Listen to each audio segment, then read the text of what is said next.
Hello everybody, welcome back to my channel. So I figured I would do a knitted baby sleeping bag today. These are the photos that I found on Pinterest, and I figured I could do a DIY. Now this video was an on the spot. Um, I was just browsing through Pinterest and I seen these really cute sleeping bags, and um, at home I've been working on baby items, so I figured why not video or why not make a video of me trying to figure out how I can do this by myself. So, I had picked up this knitted um, like cardigan from a market, and I had only gotten it for $1. Um, I picked it up because it was cold at the market, even though it was indoors. I was a bit chilly. So I found this for $1. And it's going to be summertime, so I'm not going to be using it, and it was a little bit on the tight side. I also didn't like how it didn't have any buttons or a zipper.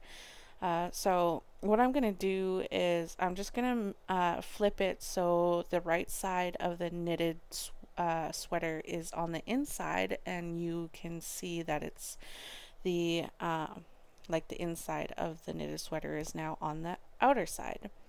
So I'm just trying to figure out how my sleeves are attached, and what I'm actually going to do is I'm going to take a couple pins and pin off those sleeves, and then I'm eventually going to cut off the sleeves and sew where those pins were.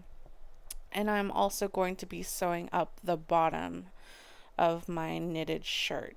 And then eventually down the middle of my knitted shirt, I'm going to be putting buttons.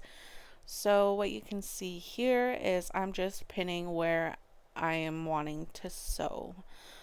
Um, so I do have a hemline right where my sleeves are attached to the knitted shirt, so I'm just sort of following that, maybe about half an inch away from that hemline. And here I am just cutting off what I don't need. So there's one sleeve, and then I'm going to do the same thing to the other. And then once I am done that, I'm just going to take, I believe, my knitted shirt to my sewing machine. And with my sewing machine, because this is a knitted fabric, now I haven't tried to wash this yet, but it is a knitted shirt. So I did change my stitch length to pretty tight. I would say about to the number 2 stitch length. So it's not like too tight, but it's tight enough that it will hold together the knitted stitches in the shirt, if that makes sense. I was going to try my serger on this, but I really didn't want to get any knitted thread stuck in it. So here I am just sort of trying to think of how I want to go about this. So I'm just placing pins where I want it to stay together.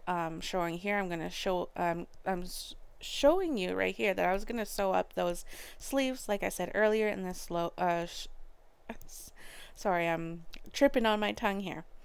Right here, I am showing you that it is a little bit thick, especially for a knitted baby sleeping bag. So what I'm going to do is I'm actually going to take it in a bit.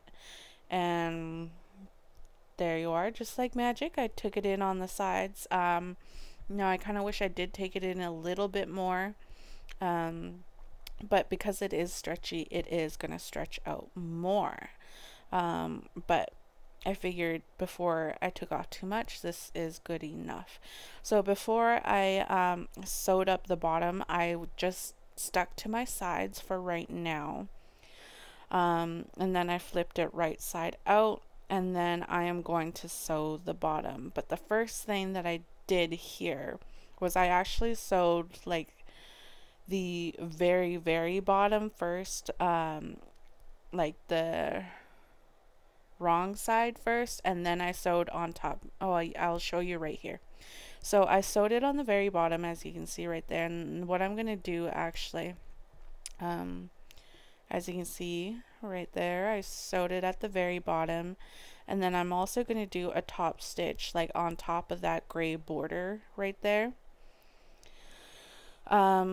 And then that's going to be the bottom, just right where you see that pin is where I'm going to do my top stitch. And then that's going to be my bottom of my baby sleeping bag. So once you are done that, your baby sleeping bag should be pretty much done for sewing, except for the hand sewing and adding the buttons.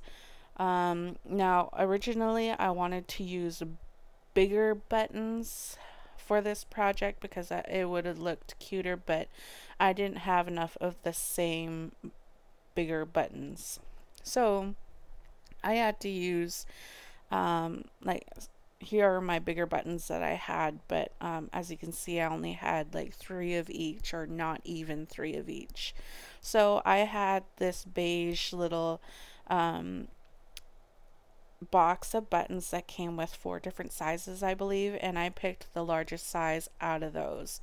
I ended up using only 5 buttons, I believe, and if your knitted shirt is like mine and is striped, then you can use those stripes to help you guide where you're going to put the buttons and where you're going to need your holes for the buttons.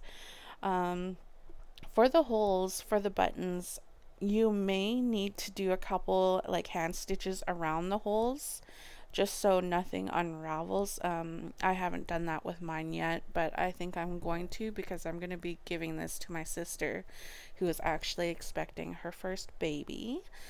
So here I'm showing you on the top part there is where you're going to want to put the holes, and on the bottom is where you're going to put your buttons.